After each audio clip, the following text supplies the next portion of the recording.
हाँ जी बेटा, कॉस्ट की बात कर रहे थे हम लोग। कॉस्ट क्या होता है? लागत। लागत मतलब एक्सपेंडिचर। एक्सपेंडिचर मतलब किसी भी गुड्स में कितने मतलब पैसे लगे हैं बनाने में। बनाने में। द पॉइंट इज किसी भी चीज को बनाने में जो पैसे लगते हैं। जब हम किसी चीज को प्रोड्यूस करते हैं तो प्रोडक्शन में जो पैसा खर्च होता है उसे कहते हैं कॉस्ट। समझ में आ गई? यानी उत्पादन पर हुआ व्यय। सिंपल सी डेफिनेशन है इसकी, उत्पादन पर हुआ व्यय। एक्सपेंडिचर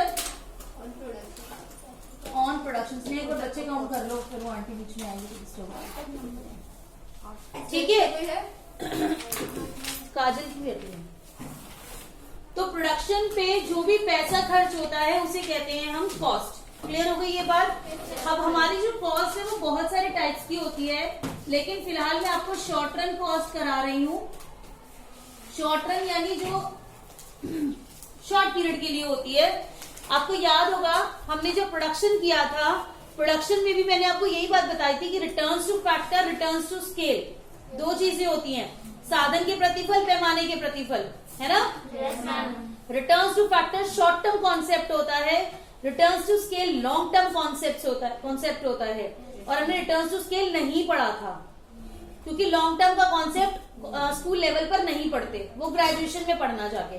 सिमिलरली जो कॉस्ट है आपकी वो भी शॉर्ट रन की हमें पढ़नी है, लॉन्ग रन की हमें नहीं पढ़नी। ठीक है? जब हमने यूटिलिटी किया था तो यूटिलिटी के अंदर हमने कॉन्सेप्ट किया था TUMU। जब हमने प्रोडक्शन किया अगेन हमने कॉन्सेप्ट किया TP, MP, AP।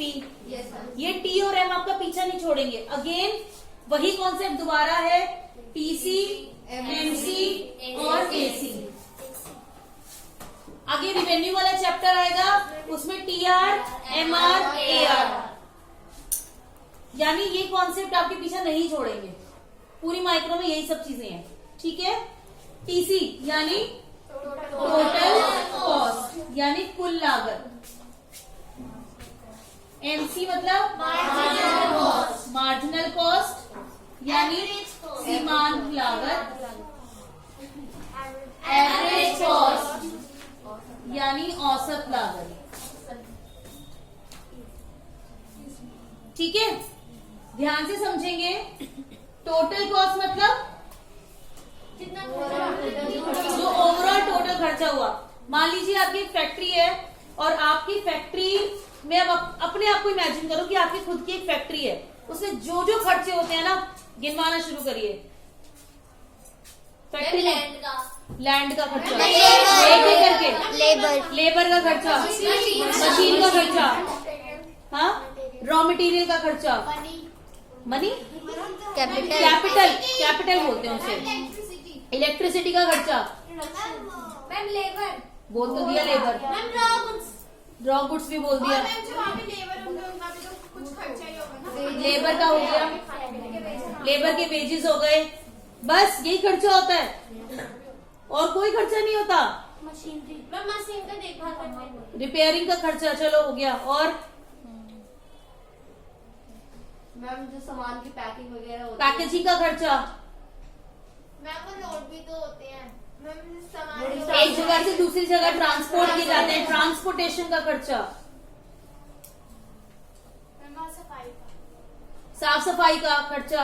चलिए, साफ सफाई का भी खर्चा होता है। और मैम अगर वहाँ कोई मतलब लेबर वगैरह रहती तो वहाँ थोड़ा सा जैसे पानी, वो तो यार नहीं भी रहती तो भी अगर आप यहाँ पढ़ने आते हो, आप रहने थोड़ी आते हो, तो भी आपको क्या क्या चीजों की फैसिलिटी प्रोवाइड की जाती है। सेफ्टी में खर्चा होता है, बिल्कुल प्रिकॉशनरी मेजरमेंट्स होते हैं। पानी पे खर्चा, यानी there are so many expenditures. और जो एम्प्लॉइज हैं, एक तो हो गए लेबर टास्क, उसी फैक्ट्री के अंदर कुछ ऐसा टास्क भी तो होता होगा ना जो पेपर वर्क करता है, स्टेशनरी का खर्चा, हाँ, जैसे मतलब मशीन में काम करते हैं, चोट लग जाए, उनका मेडिकेशन। हाँ, तो इन्होंने वेजेस बोला ना, लेबर पे जो लेबर्स की आप वेजेस कह लो या रिम्यूनरेशन कह लो, उनको किसी तरीके से कंपनसेट करना है, वो सारा उनका वेजेस के अंदर शामिल कर दिया आपने। तो there are so many expenditures जो एक प्रोडक्ट के प्रोडक्शन में होते हैं। और सारी चीजें आप ले, जैसे पैकेजिंग बोला, ट्रांसपोर्टेशन बोला, एडवर्टाइजमेंट भी होता है, एडवर्टाइजमेंट पे भी खर्चा होता है, ये सारे खर्चे होते हैं प्रोडक्शन पे, ठीक है। तो हमारी वो सारी जो है टोटल कॉस्ट आती है।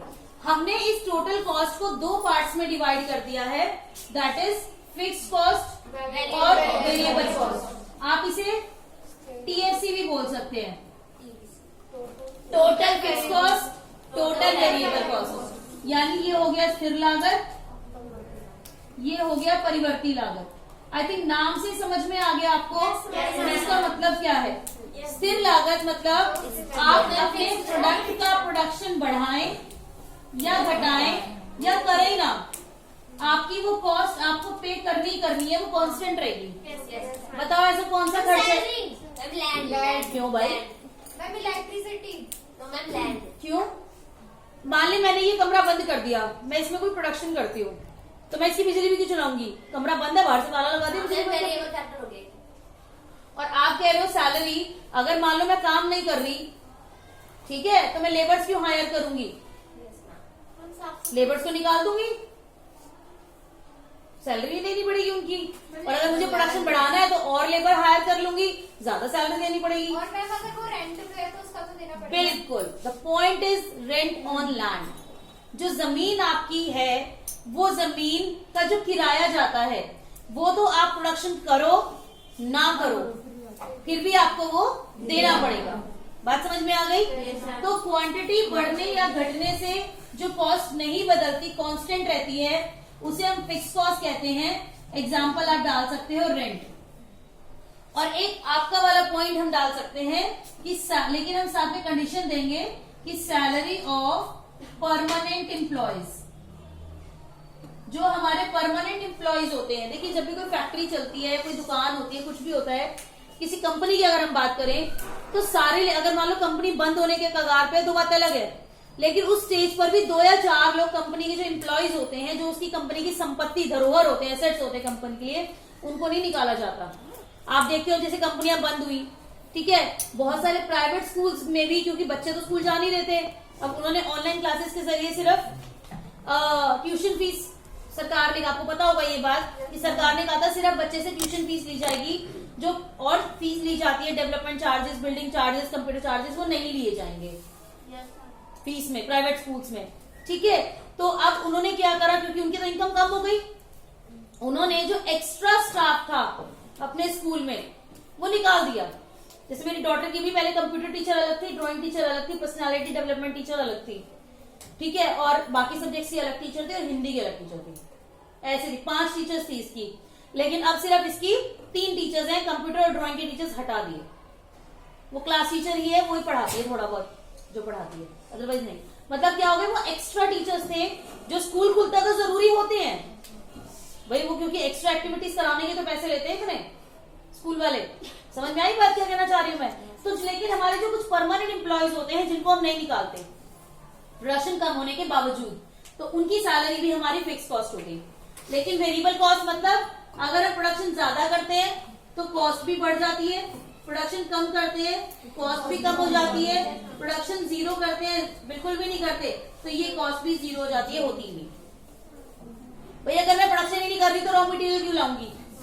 अगर मैं प्रोडक्शन ही नहीं कर रही तो लेबर्स क्यों लाऊंगी? अगर मैं प्रोडक्शन नहीं कर रही तो इलेक्ट्रिसिटी क्यों यूज करूंगी? मशीनें क्यों लाऊंगी? होगा तो लाऊंगी, नहीं होगा तो नहीं लाऊंगी। बात समझ में आ गई? तो इसमें आप एग्जांपल कुछ भी डाल सकते हैं, कॉस्ट ऑफ रॉ मटेरियल, उसके बाद कॉस्ट ऑफ कैजुअल लेबर, दिहाड़ी मजदूर। समझ में आ गया? हाँ, कुछ भी एक्सेट्रा 2 लिखने जरूरी होते हैं बस। बात समझ में आ गई? इसी के नीचे का कॉन्सेप्ट यहां करा रही हूं। अब इसमें आप एग्जांपल लिख सकते हो, देखो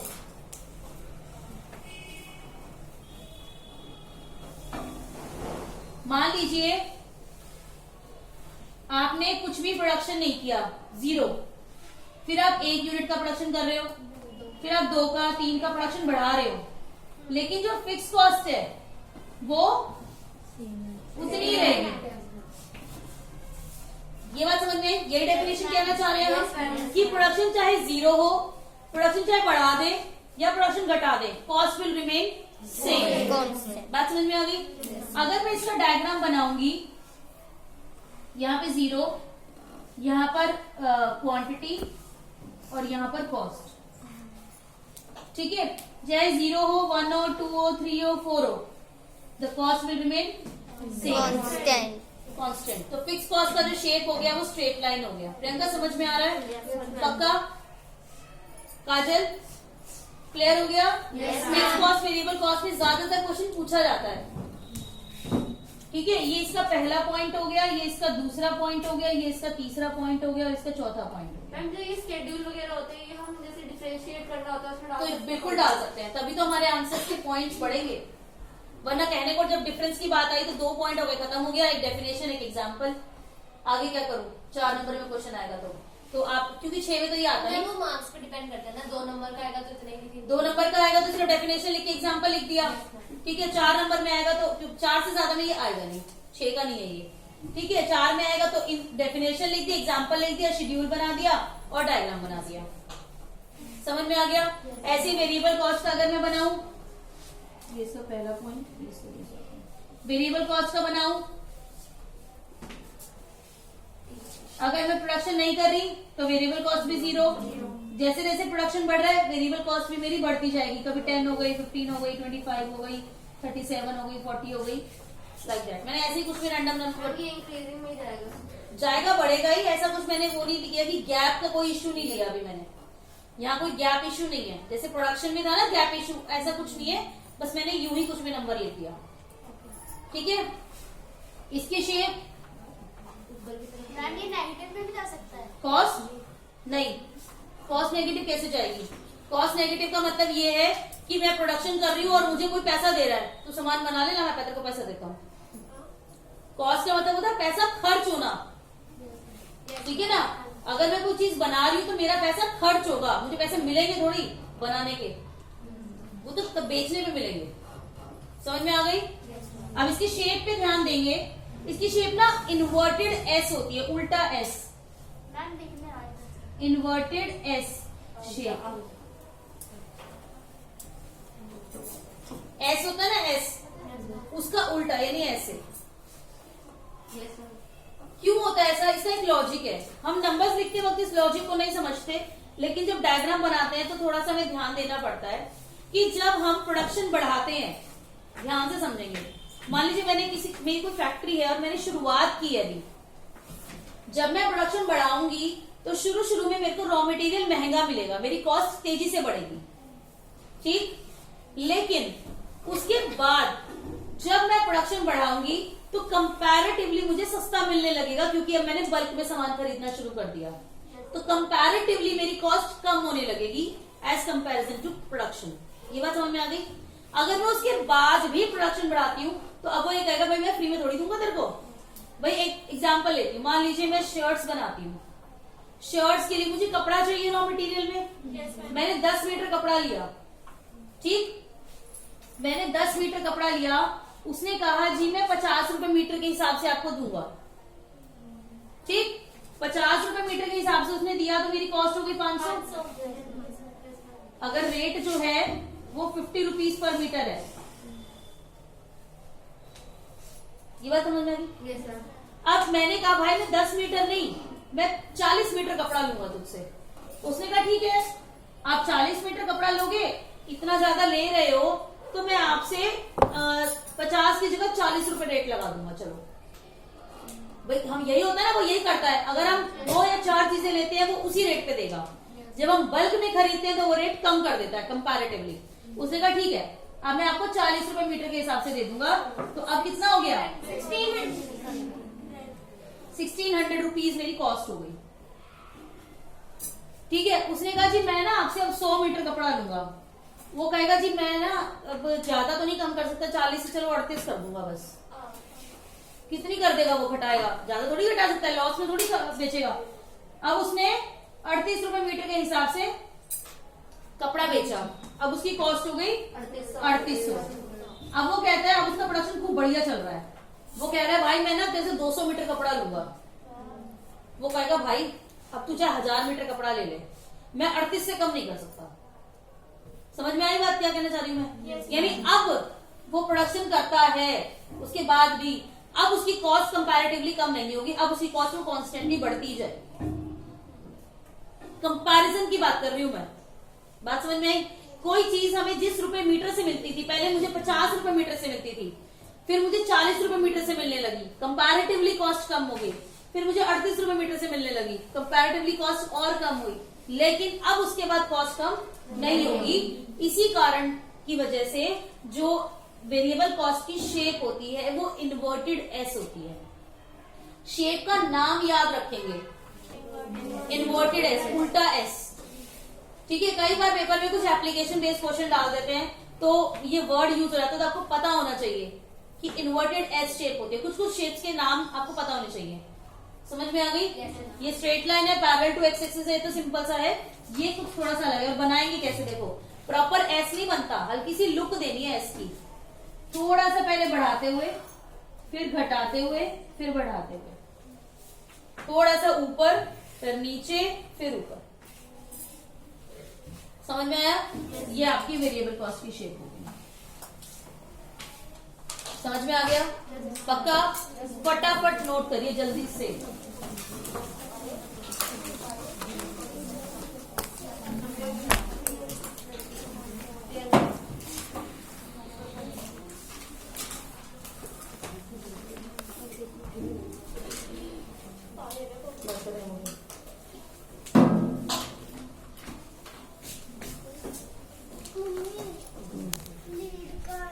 पता नहीं, मैं आके सेट कर दूंगी, आप जाओ। जल्दी नोट करेंगे सब बच्चे।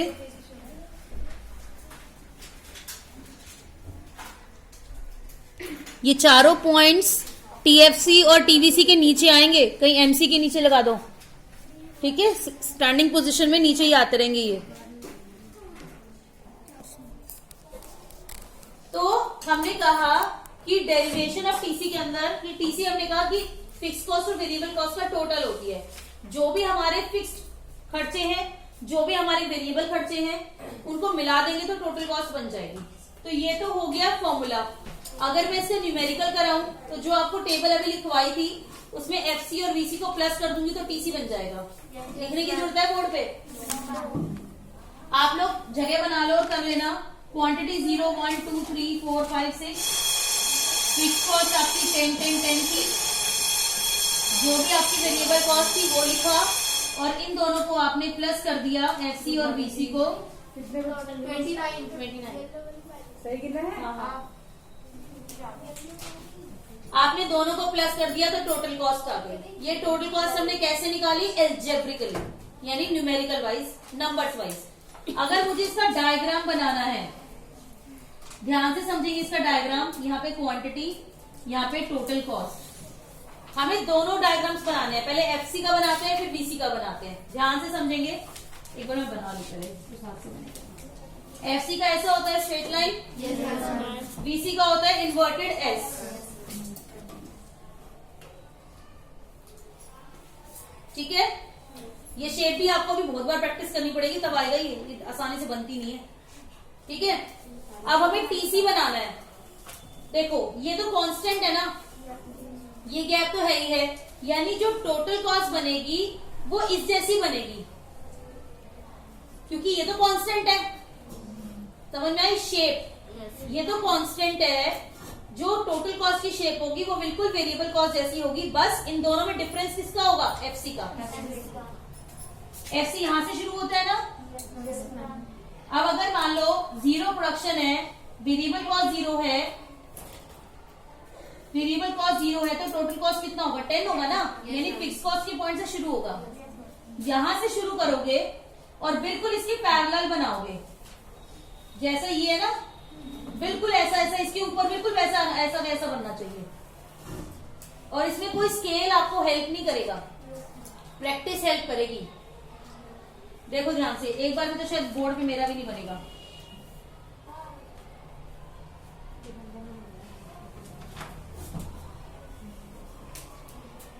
समझ में आया?